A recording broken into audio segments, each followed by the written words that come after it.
ఓం శ్రీ స్వామియే శరణమయ్యప్ప మణికంఠ నామధేయుడే శరణమయ్యప్ప శంభూ పుత్రుడే శరణమయ్యప్ప.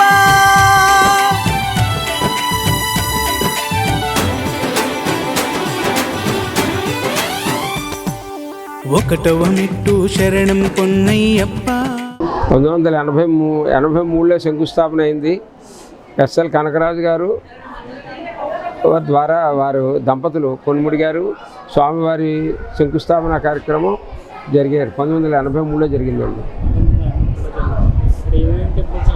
స్వామివారి విగ్రహ ప్రతిష్ఠ కార్యక్రమం 1989 జూన్ 25వ తేదీన కంచికామకోటి పీఠాధిపతి జగద్గురు శ్రీ జయేంద్ర సరస్వతి వారి యొక్క స్వర్ణ హస్తాలతోటి స్వామివారి విగ్రహ ప్రతిష్ఠా కార్యక్రమం జరిగింది.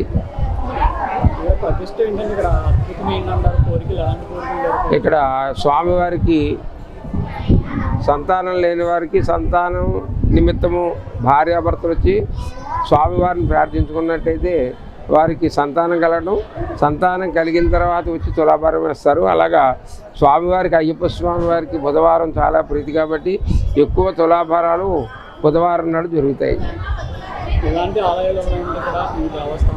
ఇందులో స్వామివారి అయ్యప్ప స్వామివారి దేవాలయం, జగన్మాత కనకదుర్గమ్మ వారి ఆలయం, నవగ్రహముల సైత శనీశ్వర స్వామివారి ఆలయం, వానర నారసింహ గరుడ వరాహ ఐగిరిలో కలిసినటువంటి పంచముఖి ఆంజనేయ స్వామివారి ఆలయం, శేషశయన అనంత పద్మనాభ స్వామివారి ఆలయం, సద్గురు సాయిబాబా వారి ఆలయం, అఖిలాండేశ్వరి బాలాత్రిపుర సుందర సహిత అష్టాదశ శ్రీ ఉమా విశ్వలింగేశ్వర స్వామివారి దేవాలయం, కలకత్తా కాళికాదేవి ఆలయం,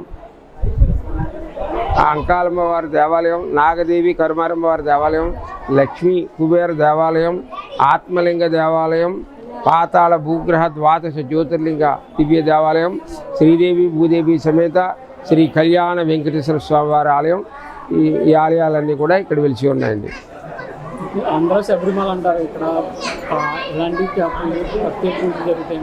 ఇక్కడ స్వామివారికి శబరిమలయంతో ఈ యొక్క బారుపూడి అయ్యప్ప స్వామి గారు కూడా అంతే. ఎందుచేతంటే కంచికామకోటి పీఠాధిపతి జగద్గురు శ్రీ జయేంద్ర సరస్వతి వారి యొక్క స్వర్ణ హస్తాలతోటి స్వామివారి విగ్రహ ప్రతిష్ఠా కార్యక్రమం జరిగింది. అనంతకాలంలో పుష్కరాలు వచ్చాయి. అప్పుడు ఆ టైంలో ఆయన స్వామివారు ఆంధ్ర శబరిమలగా అనంతకాలంలో పేరు వస్తుందని చెప్పడం జరిగింది. అదేవిధంగా అనేక వేల మంది భక్తులు రావడం, స్వామిని దర్శించుకోవడం, ఆంధ్ర శబరిమలగా పేరుగాంచడం అనే ఈ దక్షిణాది రాష్ట్రాల నుంచి ఇటు ఒరిస్సా ఈ ఏరియాల నుంచి అన్ని రాష్ట్రాల నుంచి కూడా అనేక మంది జనం ఇరుముడితో వచ్చి స్వామివారిని దర్శించుకుని ఇరుముడి అభిషేకం, నెయ్యాభిషేకం జరిపించుకుని స్వామిని దర్శించుకోవడం జరిగింది. అలాగే ఎక్కువగా రూపాయి కాసులు తులాభారం ఎక్కువ జరుగుతుంటాయి. సంతానం లేని వారు స్వామికి మొక్కుకున్న తర్వాత వారు సంతాన నిమిత్తం మొక్కుని వారు మొక్కు నెరవేరిన తర్వాత బాబుని కానీ అమ్మాయి కానీ తీసుకొచ్చి తులాభారం వేయించుకోవడం జరుగుతుందండి. అధిక సంఖ్యలో శబరిమల కంటే ఇక్కడ మాలలు ఎక్కువ వేయడం జరుగుతుందండి. అంతేదంటే సెప్టెంబరు విజయదశమి దగ్గర నుంచి స్వామివారికి అయ్యప్ప స్వామివారికి అయ్యప్ప మాల వేస్తారు. మొట్టమొదట విజయదశమి రోజు అక్టోబర్ దేవీ నవరాత్రిలో 40 రోజులు మండల పర్యంతం అక్కడ దేవి అమ్మవారికి ఇక్కడ నవ మెట్లు కూడా ఏర్పాటు చేశారు. నవదుర్గ మెట్లు.